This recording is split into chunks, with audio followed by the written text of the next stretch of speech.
mengambil zakat dan dari harta mereka guna membersihkan dan mensucikannya. Jadi hudmin an-walikin, zakat itu bukan nunggu diserahkan. Jadi kalau kita misalnya kebetulan kita itu punya wewenang, punya kekuasaan, memang kita harus menarik.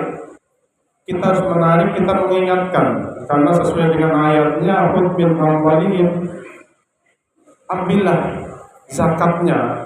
Jadi kita tuh tidak nunggu orang itu dengan sukarela tanpa diingatkan dia memberi. Alhamdulillah ketika zakat itu sudah tidak perlu ditarik, tapi kita sudah mengeluarkannya.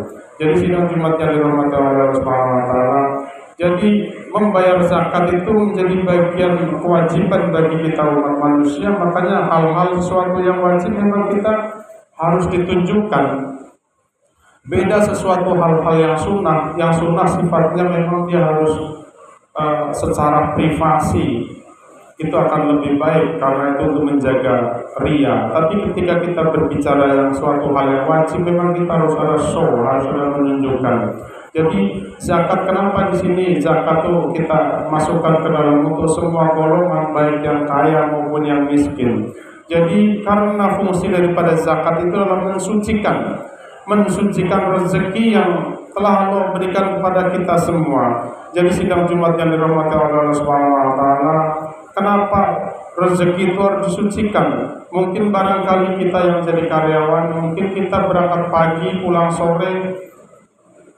Di dalam pekerjaan itu mungkin kita kita entah kemana, atau kita mungkin terima hal-hal yang di luar urusan pekerjaan.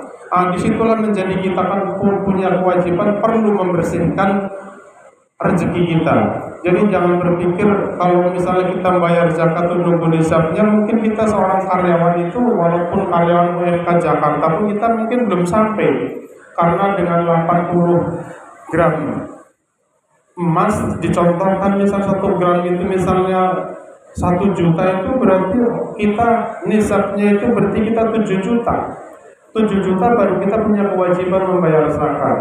Jadi sidang Jumat yang dirahmati Allah Subhanahu wa taala, karena zakat memang tujuannya untuk mensucikan rezeki yang telah Allah berikan kepada kita, maka zakat itu tidak pandang sosial, tidak pandang kaya atau miskin. Itu zakat itu menjadi sebuah kewajiban yang harus dikeluarkan. Sidang Jumat yang dirahmati Allah Subhanahu wa taala, sering kami sampaikan ketika khutbah sudah naik memberikan salam, jamaah dilarang main HP, dilarang berbicara, negur temannya pun dia harus dengan lisan, tidak boleh.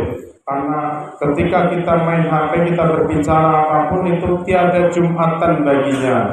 Jadi sayang sekali. Sidang Jumat yang dirahmati Allah Subhanahu wa taala, begitu pentingnya zakat menjadikan kita itu jangan sampai kita melupakan. Mungkin dengan zakat kita menjadikan kita menjalin silaturahmi dengan tetangga kita, dengan saudara kita. Karena zakat itu adalah menjadi bagian daripada kita sebuah pemberian. Ketika kita punya zakat, dicontohkan misalnya dalam zakat itu 2,5%, 1 juta berarti zakatnya 25.000. Jadi dari 1 juta 25.000 mungkin 10.000 kasih tetangga, 5.000 mungkin kasih anak yatim, 10.000 lagi mungkin kasih siapa. Itu menjadikan itu kita terlepas daripada utang kita zakat, karena zakat itu menjadi bagian daripada utang. Jadi sebesar apapun kita sedekah kita, kalau zakat itu tidak terbayarkan, berarti kita ternilai utang. Makanya zakat adalah sedekah yang paling tertinggi nilainya daripada sedekah-sedekah jariah yang lainnya. Karena jangan sampai kita bersedekah tapi kita tidak membayar zakat. Jadi zakat itu menjadi bagian daripada utang. Sidang Jumat yang dirahmati Allah Subhanahu wa taala, dan ketentuan-ketentuan zakat itu adalah diberikan kepada orang-orang yang bukan tanggung jawab kita. Jadi sidang Jumat yang dirahmati Allah Subhanahu wa taala, misalnya kita punya zakat, kita tidak boleh zakat kita diberikan kepada istri kita. Tidak boleh diberikan kepada orang tua. Karena orang tua itu menjadi tanggung jawab kita, istri itu menjadi tanggung jawab kita sebagai laki-laki. Tapi sidang Jumat yang dirahmati Allah Subhanahu wa taala, istri boleh menzakati suaminya. Ini bicara hukum, bukan bicara etis nggak etis. Jadi secara hukum seorang istri misalnya penghasilan besar, suaminya mungkin pengangguran, mungkin susah, mungkin ini dan itu, secara kategori miskin boleh zakat sama suaminya. Tapi ini di sini kita konteksnya hanya bicara hukum, bukan bicara pantas tidak pantas. Jadi kalau bicara pantas tidak pantas adalah kita kembali kepada pribadi masing-masing. Jadi sidang Jumat yang dirahmati oleh Allah Subhanahu wa taala, marilah kita membersihkan rezeki yang telah Allah berikan kepada kita dengan kita membayar zakat. Dan sekali lagi, zakat menjadi sebuah kewajiban ketika kita berpikir pada zakat adalah untuk mensucikan rezeki yang kita terima. Jadi jangan berpikir rezeki yang kita terima tiap bulan itu mungkin sudah bersih, karena kita pagi-pagi berangkat, mungkin siang hari, mungkin sebelum waktu istirahat, mungkin kita sudah keluar, dan mungkin sebelum waktunya sesudah waktunya masuk kerja, mungkin kita juga belum masuk kerja.